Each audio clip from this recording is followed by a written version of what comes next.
Good morning, Dr. That's neat. It is. Cute. Well, I have to say, I have never met him either, so. Oh, and you've been working with her? Nell for 5 years. Oh, you do? Maybe you like to be in the background and move things from the back. Yeah, I don't know. I'm just not sure. Exist. I think when he comes to the States, she keeps him hidden away.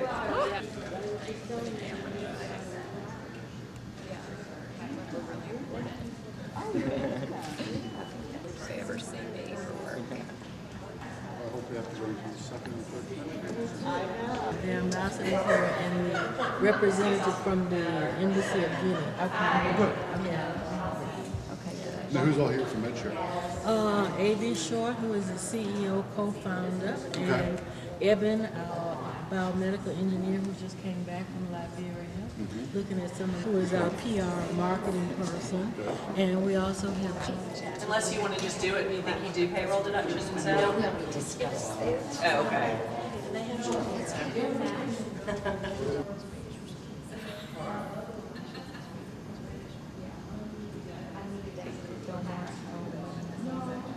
These are things that. Hi, Glen. How are you? Good. Thank you. Glen, how are you doing? Good to see you. See you home. Everything. Great.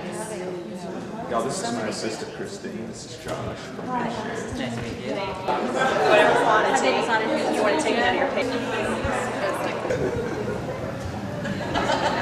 Okay, that's great. And you're here in Atlanta? Yes. How big is the Guinean Association? Not that big, but we are up 900 people. It's very nice to have you. Thank you, sir. Is your husband. So I told him he had no choice but to Keep up with. I've been so focused on Malawi. Part of my Malawian case involves the former president, Maliki Belusi, who has A little bit about it. We were talking about it. politics So in one country. Right, go for more.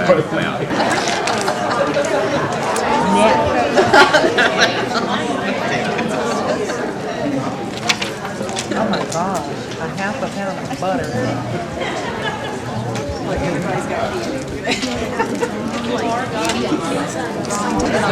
And that one right there, I'm not sure about her.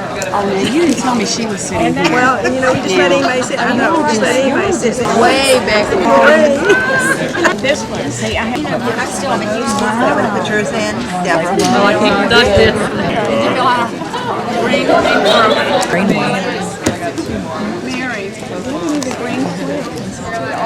Mary. We should be around here. Yes, I think The U.S. offices, New York, Washington, Charlotte, and Houston are joining us by video link, and it looks like cookbook sales are going well there. I encourage you all to go buy a cookbook if you haven't already. This program is being recorded, I am told, so that our other offices, which are in different time zones, can view it at a later point in time. So when they join us by video and tape, I want to welcome them as well. I just want to say a few words about the cookbook project. Ute Hardwick is going to say a lot more about it, but I just want everybody to recognize this is really this was an employee driven. This was not King and Spalding from the top down. This was the employees, grassroots folks that make King and Spalding work every day. Started this project, organized it, and have executed it, and did a wonderful job. And I know some of you are already flipping through the book, already have your books, and you'll see it's a great work that they put together. And the cookbook committee, who will be introduced later, should be really excited about what they've accomplished. And I hope all of you will go out and buy lots of them and help support the project. You know, the cookbook is really representative of what's happened to King and Spalding over the last couple of years. As you all know, our geographic footprint has expanded. I won't say we're around the globe now, but we're in a lot of different places around the globe. We don't encircle it yet. I guess we can say what Citibank says, that the sun never sets on City, but we're getting there. And the cookbook, I think as you flip through it, you'll see that it very much is representative of our new international footprint. And so my congratulations again to the Cookbook Committee for incorporating participation from all of our offices, and so many of you, I'm sure, in this room and in our other offices contributed recipes. Before we begin the short program, I want to acknowledge the presence of some special guests and welcome them to King and Spalding. The Honorable Sharif Dalla, Consul of the Republic of Guinea. Also, Latanda Kankoma from the Carter Center. We have representatives from MedShare International, and you'll hear more about that and from them in a few minutes. And last but not least, our good friend Lisa Johnson from our good client UPS, who's also. And without further ado, I'll turn the program over to you. It actually just started as a suggestion. We were in a human resources meeting, and one of our team members was actually had a birthday and received a cookbook as a gift, and we just got onto the topic of cookbooks and the fact that King and Spalding, the Atlanta office, had 2 cookbooks in previous years, and it had been over 10 years since we had done one. And we were thinking, well, you know, particularly a year ago, we were in expansion mode big time. We were thinking, you know, it would be great to have a cookbook from all of the offices. So I volunteered to run that project and put together a committee. And of course, we wanted it to be an international cookbook. We wanted all of the offices to have a say in the book. So the cookbook committee actually consists of members from the other offices as well. We have Christy Gilbert and Phyllis Pastori out of the New York office, Elizabeth Childs out of the Washington, D.C. office, Terry Osborne in our Charlotte office, Beth Ann Hollis out of our Houston office, and then from London we have Elizabeth Newton, and then Holly Delgado and myself in the Atlanta office. The other offices, although they don't have any representative, either they weren't quite members of King and Spalding yet, or they were so small that we didn't think we wanted to take away from their focus of building their office up. However, they are represented by a member of the committee to make sure that they are included in the project, if you will. Again, our focus was we wanted an international cookbook. We wanted to bring all the employees together and let them have a participation in the project.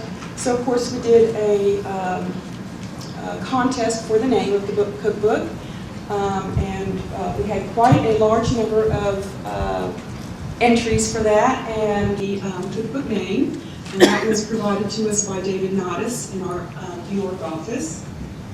The drawing for the cookbook, we actually had Troy Grant out of the Human Resources office here. That was kind of a little bit strange for me. When I went to Norma Gallo asking her if she had any suggestions of anybody that would be willing to do a cover for the cookbook, she came back to me and told me, hey, you've got somebody in your own department that can do a drawing. And I'm like, really? Interesting. So she's forwarded me some drawings of Troy's, and lo and behold, he did our cookbook for us. But I was kind of embarrassing to find out that a member of my own department that I wasn't aware of was actually that talented. So we are doing a raffle. It's $1 per ticket for a chance to win the actual drawing of the original artwork that he did for the cookbook. So if you're interested in getting that, it is open to every member in all of our offices. So we'll probably be doing that drawing in a couple of weeks from now. But please feel free to buy a raffle ticket to get one of those chances to win that. We went to Linda Parish to help us choose which charity that we were going to contribute the funds for the cookbook. Linda Parish was kind enough to suggest MedShare. We do have some contact and some relationship with MedShare, Glen Reed, who is also on the board of MedShare. So she was aware of who and what MedShare is all about. So she presented that to us, and we were happy. It was great. Again, we wanted a charity that had a global reach. And Linda Parrish actually also provided us with another reason for choosing MedShare, which I think we will see in the next presentations from our guests, and that is that you're actually going to be able to see who the money is going to benefit, where the money is going. There are a lot of wonderful charities out there. Some of them are fairly large that do a global reach, and although they could certainly use the money, you really wouldn't know what the impact is, because you won't really know where that money went to. And I think when our presenters from MedShare come up here, you're going to see exactly who's going to benefit from the charities that we're going to be contributing. So on that note, I would like to invite Glen Reed to come on up here and introduce our guests for us. Thank you, and thank you everyone for coming. Please, introduction of my great friends from MedShare. I'm going to start by introducing A.B. Short, who is the founder, the co-founder, along with Bob Freeman, and the CEO of MedShare. Met A.B. in 1999 when, through a mutual friend, I got recruited to the board. Many of you may know I already had an interest in international development issues, and of course my practice is about healthcare, and this was a perfect match. And I've enjoyed being on the board and being the vice chair and the chair for a while, and I'll be rotating off here soon, but it has been a wonderful experience watching this charity built from the ground up, and A.B. Short has been our leader in doing that.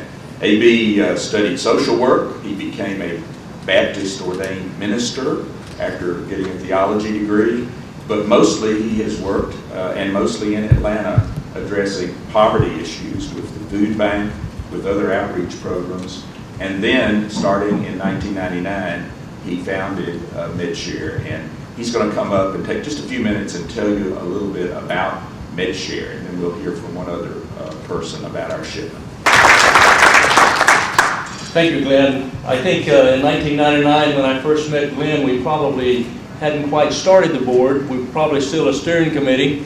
And one of the members of the committee said, well, I know this gentleman down at King and Spalding has an interest in international issues and international health. And I first met Glenn at that point, and he's been a very close friend and supporter of MedShare from 1990 on and still till today. Little would we have guessed, Glenn, in 1999, when our budget that first year was $40,000, and then in 1999, I think we shipped 4 containers. And when we use the word containers, what we're talking about is tractor-trailer loads. You know, the containers that you see on the highways that gets loaded onto the truck. So that's our metric measurement to some degree of our work is 40-foot containers. So shipping those 4 containers in 1999, we were celebrating and said what a great job we were doing and what a success it was. Well, obviously the organization has continued to grow, and from that 4 containers that first year to last year, we did 78 containers, and currently over the past 9 years, we've shipped 435 containers to countries all over the world.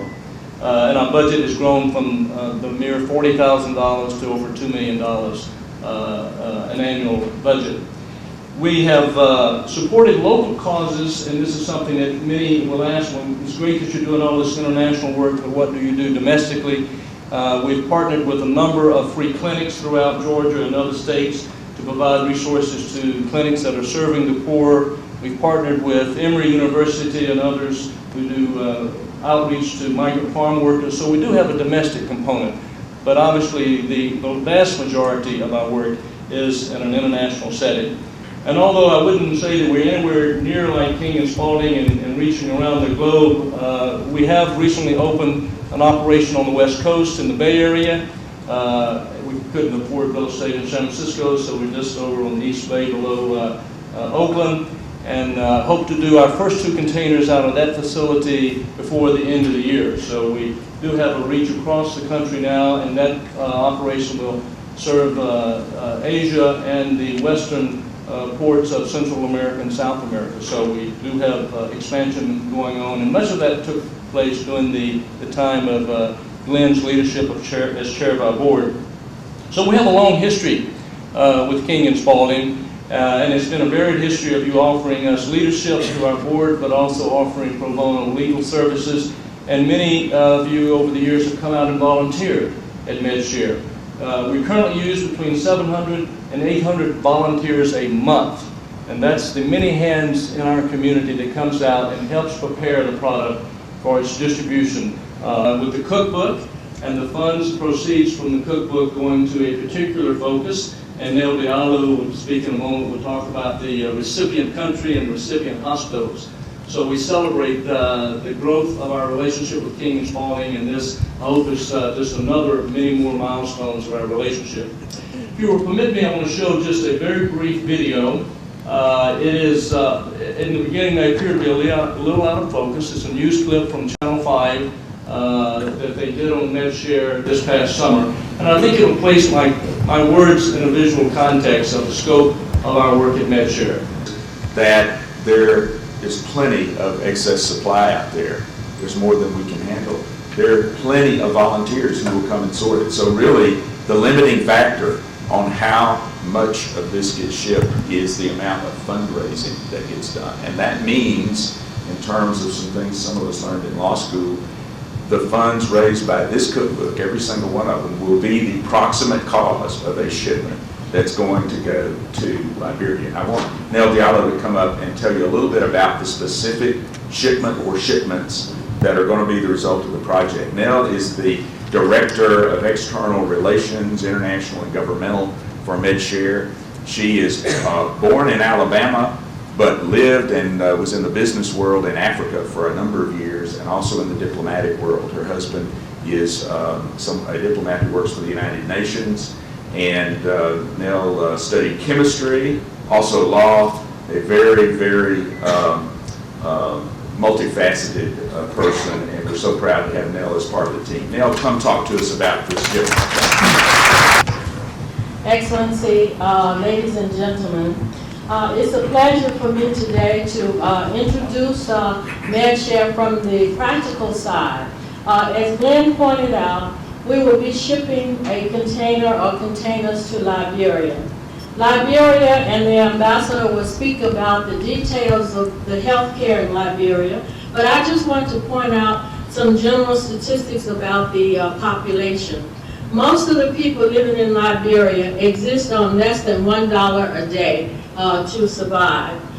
They also do not have health care because most of the facilities are located in the larger cities, and that's one of the challenges that to Liberia. Since 2004, we have shipped 16 containers to Liberia. Many of those containers were supported by Coca-Cola Africa. In addition to that, if you added all of this value of the 16 40-foot containers that went, we've shipped roughly $3.5 million worth of medical supplies. So you can only imagine what kind of impact that would have in a country where 140 babies of 1,000 live births die each time they are born. Also, the life expectancy in Liberia right now is around 42 years of age.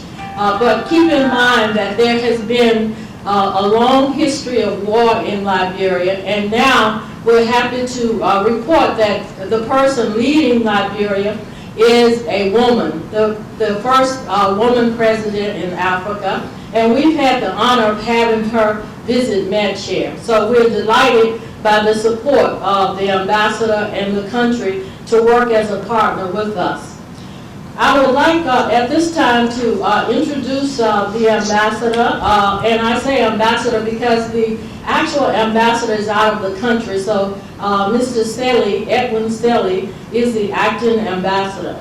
Now he was born in Liberia and did his studies in Liberia at the university there in political science and international relations.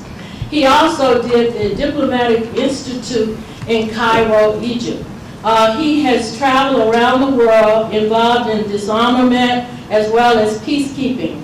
He began his career in the Foreign Service in 1977 in Liberia. And since that time, he has become a specialist, particularly working with various international organizations connected with the UN. The United Nations Development Program, the United Nations Women's Organization, UNIFOM, various organizations that connect with Liberia to help to set policy and guidance for diplomacy as well as economics and governing. Yeah, Mr. Steele, right now, since 1987, has been involved every year in the UN General Assembly from September to December in guiding the country. And generally what happens when you have a senior diplomat who specializes in one area, they continue that area of work, whether they're in Washington or some other part of the world, to continue a constant supply of the brain power and learning that has been developed in that area. So at this time, I want to again, especially Glen, Reed, and King and Spalding for the support to Liberia. And also, I'd like to thank every volunteer from King and Spalding who's come out to MedShare to support us. Thank you, Excellency.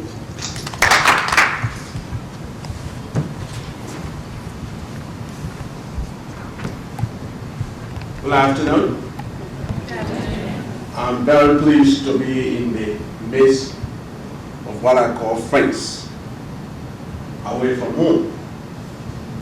Let me say thank you to Med International. Thank you for the great work you are doing in Liberia. I want to thank my good friends from West Africa, our neighbor, Guinea, who have come here. So I'm very pleased to see all of you here. And I'm also very grateful to continue to do for Liberia and also the pro bono duties that you do for us, involving in the Truth and Reconciliation Commission and all the activities that you have continued to do for Liberians. I want to bring greetings from Her Excellency President Ellen Johnson Sirleaf, who met you about a year or so ago, and she loved this program because you are doing a job that the people of Liberia, way in the depth of the country, are benefiting, that do not have medical facilities. It is very important to note that we are here this afternoon for us as Liberians. What we got involved in, we say in Liberia, an unnecessary war. Over 14 years, almost 2 decades of destruction. To know that there are people who have no connection with you, but are interested in your survival. That tells a volume. This great country, United States, not only because of your might, military, and other skills, but you are important because of the heart you have for others. And I wanted to make that to be very clear. The feelings for others, that you are able to share the empathy, your sincerity, the little you have you want to share with the people. That makes a difference. And I also want to congratulate you on your recent election. I know the Carter Center has been involved in Liberia with elections, but I wanted to just say congratulations. I know we as diplomats are not really involved in elections within the United States, but we were interested observers. We looked, and the international community was looking out for this time to find out, as the leader of the free world, what was it at this time? You had a woman involved, a black man involved, a hero involved, which way this great country will decide to go. And it was pleasing to know that for the first time, this great country decided on an African American to become president of the United States. I think you should pat yourself and give yourself a big hand.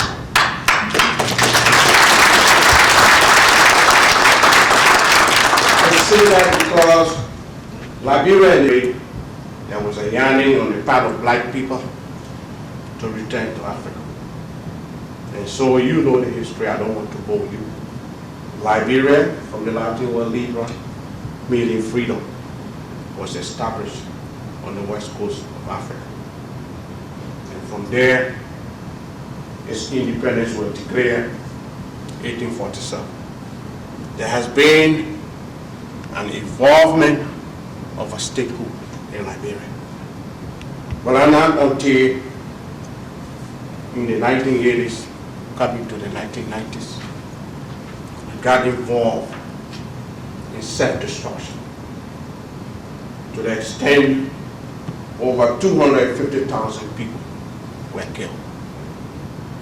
All the infrastructures of the country were destroyed. Liberia, about the size of the state of Ohio, was totally destroyed, almost to the extent of extinction. But we are grateful that we learn from our mistakes. It is important to learn. We learn the very hard way that war is unnecessary. It is important to know that out of those destructions, some of which were unnecessary, we felt that there was a need for peace. The international community, led by the United States, did well to bring us to the state where we are today. By the interim government that came into power in 2003, we were able to establish a process of nation building to re-establish ourselves. The election of 2005 was a fundamental decision in the recreation of Liberia, because Liberians felt it was important after destroying themselves, for once they should be able to decide who should be the leader to lead them into the recovery. And I think that was so important. Liberians, after 2 elections, decided on Ellen Johnson Sirleaf, a Harvard-trained economist, to lead the country. And I think today we are pleased with our policies. Not only the experiences that she has, but the country has come full cycle to work together to the extent of recovery. And in doing that, there has been institutions, organizations like Mercy involved, because without you, we could not be here today. My dear lady was giving the statistics on the medical situation in Liberia. You cannot imagine, you have villages from far places that do not even have roads to go to medical centers or what you call hospitals. It's so difficult that to the extent today we have evolved due to policies enunciated by the Helen Johnson government, we have been able to begin on the recovery, slowly but surely. That today, with the destruction of all the medical centers are being rebuilt. Through the assistance, we are getting medications and equipment are coming in. Liberia is open on the free enterprise system. We really thank God for that we have pursued on the rule of law. It is important that when you are in the system, as we find ourselves in rebuilding your country, there has to be the recognition that we have partners. Though we have partners, the rebuilding of Liberia is the irresistible responsibility of Liberians first and foremost. Your assistance is considered as partnership, which we welcome. It is very important that you know that, because without that, we can act.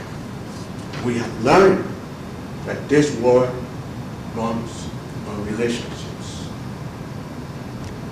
Relationships. Within that relationship, you have to find out, you must be able to do the things that you should do for yourself, not to depend on others. Because those who are about or can help will feel better to help when you can help yourself. And this is what Liberians have learned over the years. When the Salif government came to power, she quickly established expanding peace and security, revitalizing the economy, strengthening the government through rule of law, rehabilitating infrastructure, delivering basic health services, which you all must be thankful for. It is important for you to know that the people of Liberia are grateful people. We appreciate your work. We have worked with you as much as we in Liberia feel like sometimes the 51st state of the United States. You have a place called Mississippi. All these names you have done so, they have because the people left from here and carried those ideas. So we are interwoven. We are interconnected. We are the same. That you are able to work with us, to do the kind of thing for us. It is very important that you do. And we ask that you continue it because you are making grateful results. You are making works by the improvement of healthcare delivery. It is very interesting to note that just Friday, the United States, through its ambassador, Leonard Thomas Greenfield, and the Minister of Health, through USAID. I think that's so wonderful that people, the government of the United States, is helping to buttress the international organizations that are helping in Liberia and around the world. It is also important for me to note that the Bush administration did very well for Liberia. That Bush Africa's policy as a whole, not only Liberia, is one of the best in recent times considering US presidents. That the question of malaria, AIDS, and all that has happened. You saw President Bush when he went to Liberia. He even was able to dance on television and was very pleased. We saw that and we are very, very thankful. We know that he did very well. Liberians in Liberia are grateful to President Bush. Not only the policy, but he was able to make sure that Charles Taylor left Liberia. That if Charles Taylor had stayed in Liberia, the development we are celebrating, the success story today we're talking about, would not have existed. So we are grateful to President Bush and his administration. And we have no doubt that the incoming administration will follow suit in doing similar activities, not only in Liberia, but also in Africa, where there's a need. We are all concerned in terms of the recent economic crisis, global economic crisis. There's a tendency that charity organizations may draw back. That would be the wrong thing. It's important that you continue your work, continue that job, to continue to help people that are in need, because without your help, you might not know. Those of you that do not know Africa, your contribution, your donation through MedShare, 16 times sending containers to Liberia. So many people today are healthy, are moving about, they are moving from places to places. Liberia is a success story. Recently, the president was here and had a summit with international summit at the White House on development. And she expressed herself on the success of Liberia. importance of our relationship because U.S. and Liberia have come from far. Like I said, we are intertwined. It is a relationship that has re-emerged. U.S. is now Liberia's largest bilateral donor and also partner in progress. So I want to say that to say thank you. We should be able to continue. We have a history with the Carter Center for quite a long time. I know my dear brother there is involved in the Truth and Reconciliation on all that he has done to help Liberia. The people of Liberia wants me to say thank you. This job has to continue. We in Liberia say if the Jews have Israel, Italians have Italy, Americans should have Liberia. And if we have any place to go, Liberia is open.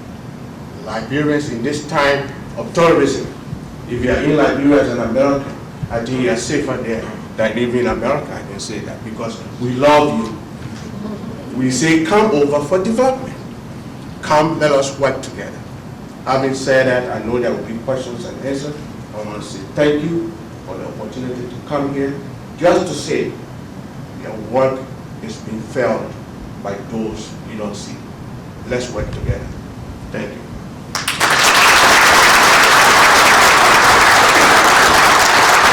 I appreciate you coming.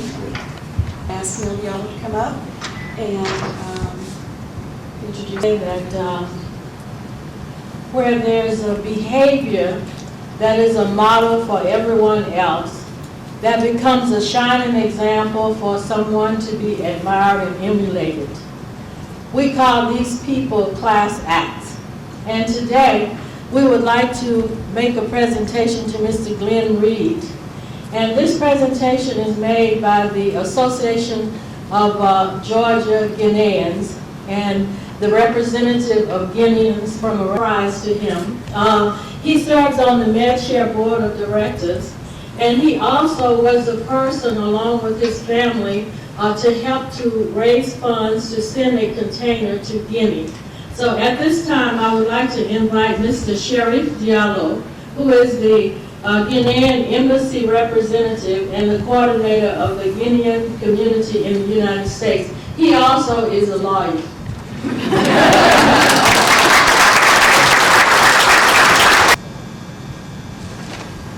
Honorables participants, Monsieur le directeur de MedShare International, Messieurs les représentants des sponsors de MedShare International, good afternoon, ladies and gentlemen, the representative of MedShare and also the honorable sponsors to Guinea. C'est pour moi un grand honneur de représenter mon pays à cette grande retrouvaille. It's a great honor for me to represent my country in this wonderful setting. Auprès des généreux donateurs et de transmettre nos chaleureux remerciements. Among you are great sponsors, and to say my thank yous. Pour les efforts que vous ne cessez de fournir pour assister les populations défavorisées à travers le monde. For the efforts that you put forth to support people who are needy around the world. Merci encore pour le conteneur de matériel médical. Thank you again for this 40-foot container that went to Guinea. Que nous avons hautement apprécié. That we appreciated so greatly. Et nos populations nécessiteuses l'ont aussi greatement apprécié. And that our needed population so much appreciated. Monsieur l'ambassadeur étant appelé d'urgence en Guinée. The ambassador was called to Guinea the last couple of days. Il m'a chargé de vous transmettre ses sincères remerciements. He asked me to come and to extend this thank you to all of you. Je voudrais appeler à présent Monsieur Glen Reed. We would like to call Mr. Glen Reed up front. Pour lui faire un cadeau traditionnel. We would like to extend to him a traditional gift. Pour marquer notre amitié. To show our friendship. So the representative of the women's group of Guineans living in Georgia.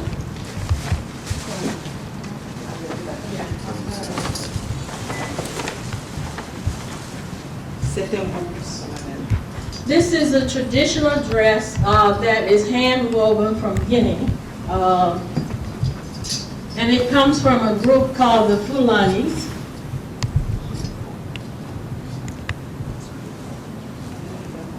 Yeah, and we have to just slide this over his head for good luck.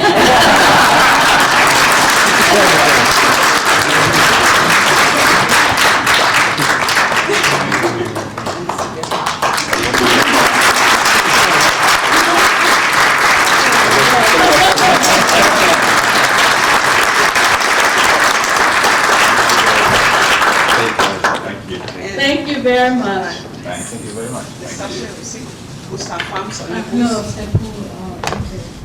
At this time, we would like to invite Ute, who has worked so hard to make this possible, and to thank her with a small gift from Guinea. Thank you.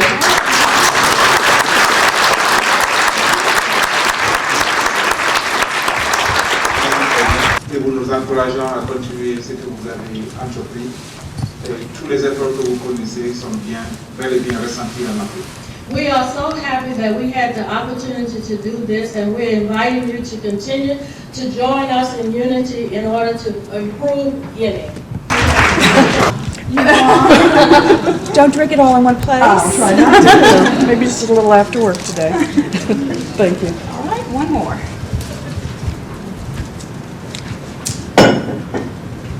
Tom Hank.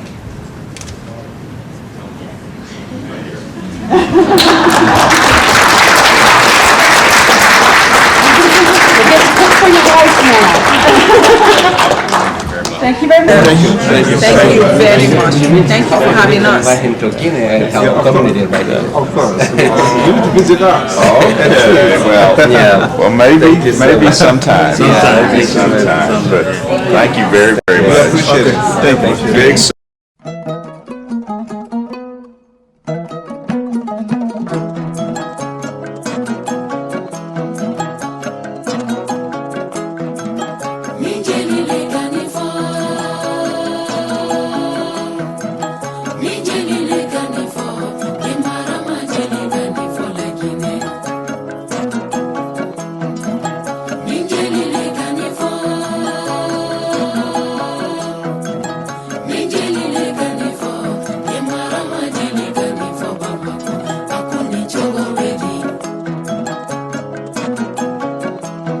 Akoni chongo bedi